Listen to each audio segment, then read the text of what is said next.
How different is the mentality going into the FA Cup game against Crewe than it was against them in the league? I don't think there should be any difference of mentality really.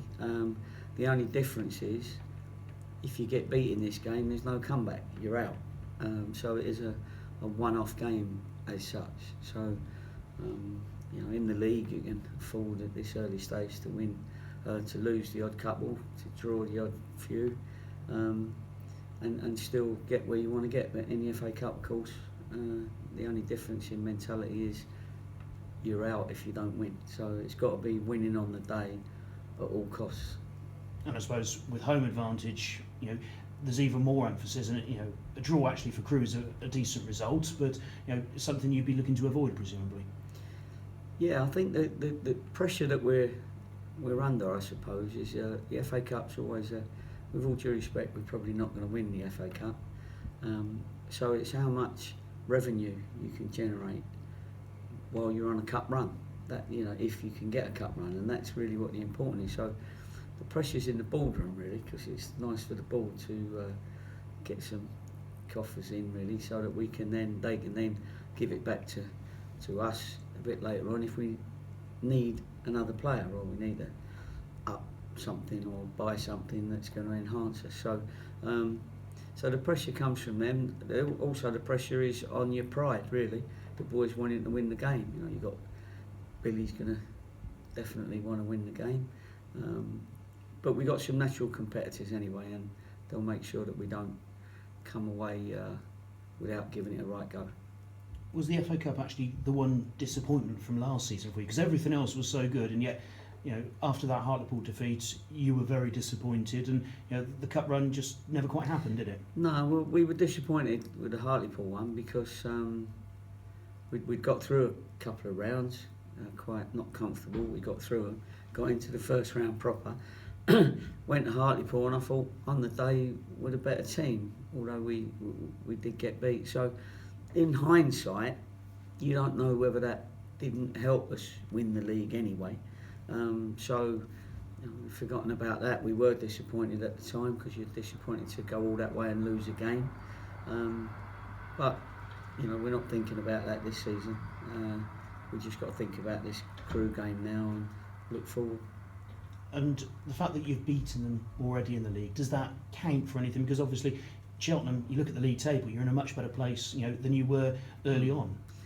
I think it's maybe it gives them the thought of, look, they beat us once, let's make sure it doesn't happen again. I don't think it means anything as far as, Cheltenham have beaten Crewe, so they're obviously going to beat them again. That's not the way you can look at it, because they were a decent side, and on the day, like all the games at this level, they're always pretty close. And if you play well, you can win. If you don't play well, you can definitely lose. And Crewe have shown from that game that they've improved. We just got to make sure that we keep our form up. The boys have now got a little bit of a 7 games undefeated is a proper run. How many games is a run? 3, 4 maybe, but when it becomes 7, then obviously that becomes a good run that you want to keep and make sure that the run goes further. And how have you noticed the players' mentality change in that, and sort of they've become sort of more hardened to the level, if you like? I think the confidence has come back to us. We're certainly keeping a lot more possession than we were early part of the season, as far as a percentage of successful passes are concerned. We're still getting our fair share of shots and corners and attacking play, free kicks. So we're quite pleased with what we're doing at the moment, generally, and we need to keep that going. And players have definitely, if you're talking about sort of a change in mentality, it's changed from those early weeks to now, and we look a little bit more. We've got more continuity about our play. How's your squad this week? Any injury worries, or is it sort of pretty much the same group that you're going with again? No, it's pretty much the same group that we're going with. Kobe Arthur and Alex Cooper, they both trained the last 2 or 3 days. so they're fit, but I don't think they'll be fit enough yet to muscle into one of the places on the bench. And I suppose actually where the form's been going, they've got a lot of work to do to actually break into the squad. Yeah, of course, and that's really what you want, isn't it? You want people sitting on the bench champing at the bit to get in the team, but can't because the team's doing well. That puts good pressure on the boys that are in the team, but also when they are all fit, touch wood, hopefully it'll be soon, and when we get a couple of other lads back as well, there'll be competition for the bench, and nobody wants to not be involved in a weekend, so that gives you even more competition. What's the latest on Asa Hall and Dan Holman? Well, Asa's still going to be a little while now, so we can't think about Asa in the next sort of 3, 4, 5 weeks. But Dan Holman is striking a ball now properly, which is the one thing that that was bothering him. And also we're just going to check now that he can, because he's been running on a treadmill at 70% at the moment, his body weight, and we're going to put that up to 100% his body weight from now on. So it won't be, it really won't be far now. And so hopefully, but the next time you ask me that question, I'll be saying, yeah, he's been involved in training. Thank you, good luck. No problem. Gary, Billy Waters' performance against Crewe at home, I think that's the most fired up I've ever seen him for a game, and he was unbelievable that day, wasn't he? Is that what you want to see from him week in, week out? I know he's playing well at the moment. Yeah, I think he has turned the corner from that day. I think we was able to say, look, Bill, this is the work rate. I mean, in Billy's head, he's working very hard in all games. It's just how effective your work rate is, and when his work rate is effective, it's very effective because he does cover the ground and he can be dangerous, and we've got him a little bit more dangerous.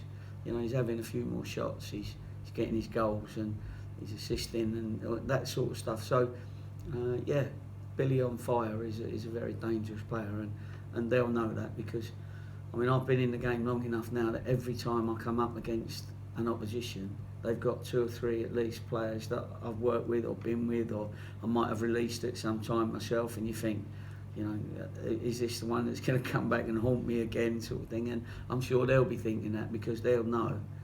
Steve Davis would have worked with Billy, and he'll know that on his day, Bill, he can be very dangerous if selected. Yeah, talking of the amount of games you've been involved with, Gary, what do you think is your favourite FA Cup memory as a manager? Well, I don't know whether you can have one favourite, but I've had a couple of decent ones. I think I'm not sure whether Liverpool one was FA Cup or the Football League, the old Football League, but at Bristol City we had a great game against Liverpool. At Yeovil we had a great game a couple of seasons ago against Man United, where we played really well and was unlucky. And of course in my early days as an assistant manager, as a 4th division club with Cambridge, we got to the quarter-finals, and I think it was Crystal Palace beat us while we were 4th division, and then we got to the 3rd division, we got our promotion and got to the quarter-finals again, and Arsenal beat us at Highbury. So I've had a few good runs in the FA Cup, as you should if you've been in it 30 years, but I do enjoy the FA Cup. It has got that feel about it, and I'm always definitely up for the cup. Yeah, those seasons with Cambridge, you got promoted 3 times in a row, didn't you? I think, and nearly a 4th. Yeah, we did. It was it two straight, 2 in a row, wasn't it? And then 2 in a row. It was before the Premiership, so the 1st division was the Premiership. We got 4th to the 3rd, 3rd to the 2nd, and then got in the playoffs against Leicester, funny enough, and got beat in the semi-final of the playoffs for what is now the Premiership. So Premiership could have had little old Cambridge in there, and myself and the manager John Beck, I was his assistant at the time.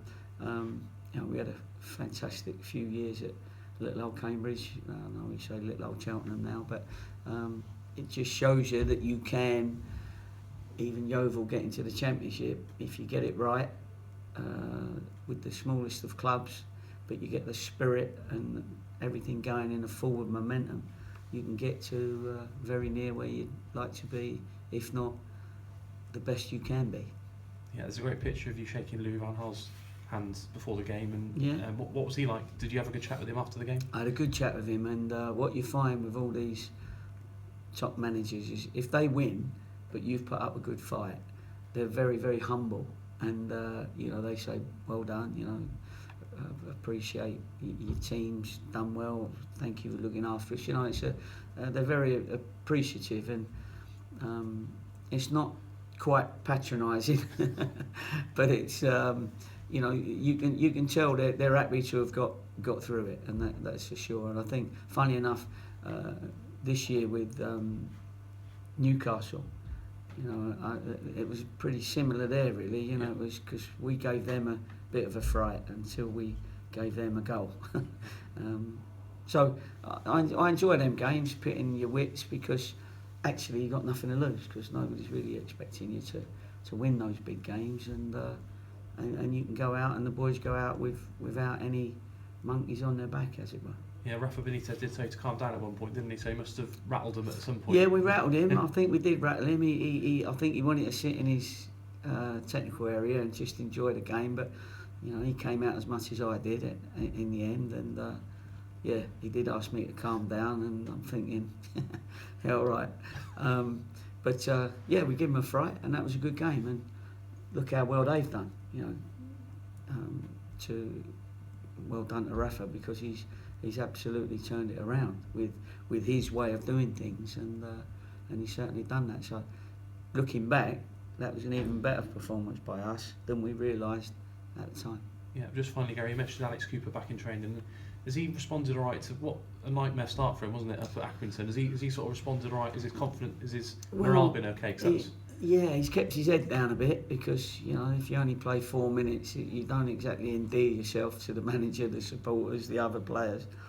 But he's been clever. He's done his work. He wants to get himself fit again. He wants to prove what he can do. He's shown the lads what he can do. We know he can play, and he was the right signing at the time.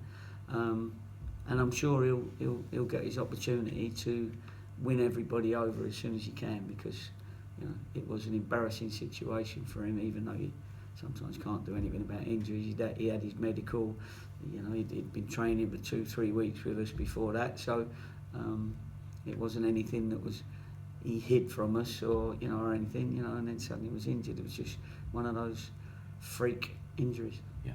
Okay. Cheers, Gary. No problem. Thanks a lot.